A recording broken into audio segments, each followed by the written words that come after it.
sensibiliser, mobiliser toutes les parties prenantes pour arriver à mettre en place le mécanisme de gestion des plaintes. Et comme vous regardez devant vous, on parle de non à l'exploitation et à l'abus sexuel. C'est pour cela qu'on est ici. Mbujimayi, 23 mai 2023. C'est un grand plaidoyer mené par UNFPA, DPS, non à l'exploitation et abus sexuels dans les secteurs de la santé. Je demande de l'aide au 49 55 55. À travers l'atelier provincial de mobilisation des parties prenantes, sensibilisation et plaidoyer auprès des autorités pour la protection contre les violences basées sur le genre, VBG en cycle, y compris les exploitations et abus sexuels, EAS, harcèlement sexuel, HS, dans les projets de santé au Kasaï oriental. Les lieux de la manifestation, c'est la salle de réunion de l'hôtel Métropole.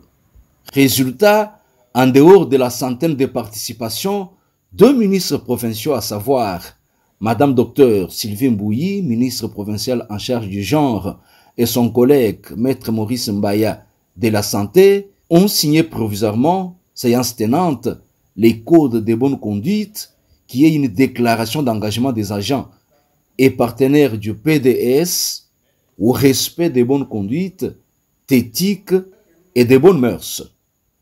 Merci à l'UNFPA pour son appui à cette lutte dans les activités de santé chez nous au Kasaï oriental.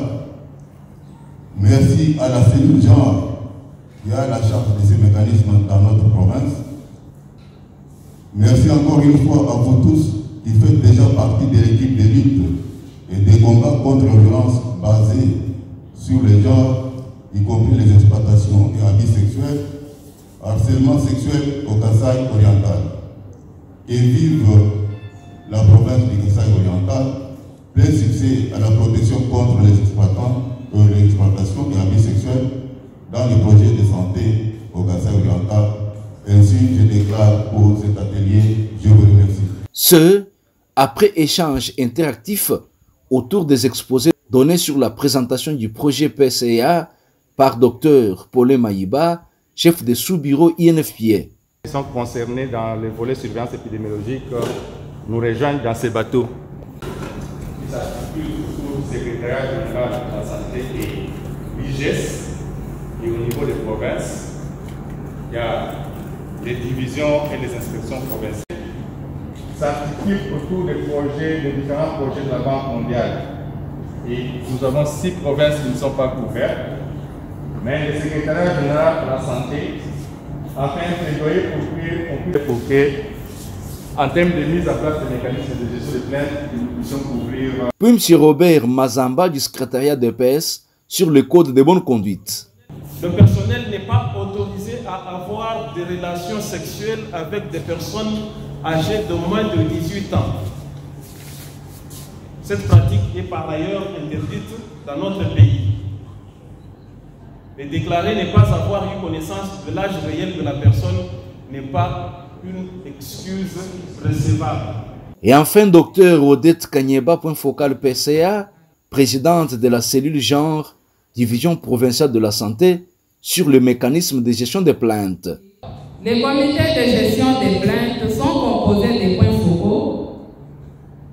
Ce sont les points focaux qui vont agir pour la protection, exploitation et abus sexuels des différentes parties prenantes dans le cadre de la mise en œuvre des projets santé.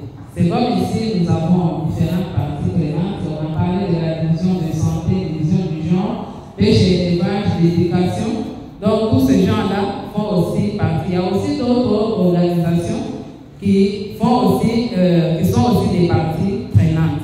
Au sortir, Dr Bonner Chitekou, chef de division provinciale de la santé, a dit sa satisfaction pour cet atelier car, dit-il, les codes viennent d'être signés par les autorités étatiques. Nous étions en pleine sensibilisation, mobilisation et aussi le plaidoyer auprès de toutes les autorités et les parties prenantes pour la mise en place des mécanismes de gestion des plaintes. Et là, c'est un rapport avec la prévention et ou la protection contre les exploitations et abus sexuels et aussi harcèlement sexuel. Comme vous le connaissez, dans les milieux de travail, il y a plus d'abus sexuels et harcèlement qui se passe beaucoup plus lorsqu'on est chef, lorsqu'on est ami et collègue au niveau du travail. De tels actes ne se laissent pas passer. C'est ainsi qu'au niveau de notre secteur, nous avons voulu intégrer cette approche afin que tout acte tendant à nuire à nos prestataires puisse être directement signalé, puisqu'il y a les numéros verts qui sont donnés. Il y a les 45, plutôt les 49 55 55, il y a les 45 001, de sorte que tout acte qui tend vers les abus d'exploitation sexuelle puisse être dénoncé et que des mesures puissent s'en suivre. Quelle est la signification ou le sens que vous donnez à la signature du code de bonne conduite par les autorités tout à l'heure? Oui, ça veut dire que toutes les autorités doivent s'engager. Quand on parle de la dénonciation, il n'y a pas que les subalternes, non, c'est tout le monde, ça implique tout le monde. C'est ainsi qu'il fallait que toutes les parties prenantes puissent signer ces documents, de sorte que tout agent qui serait trouvé en flagrance puisse subir les règles de l'art.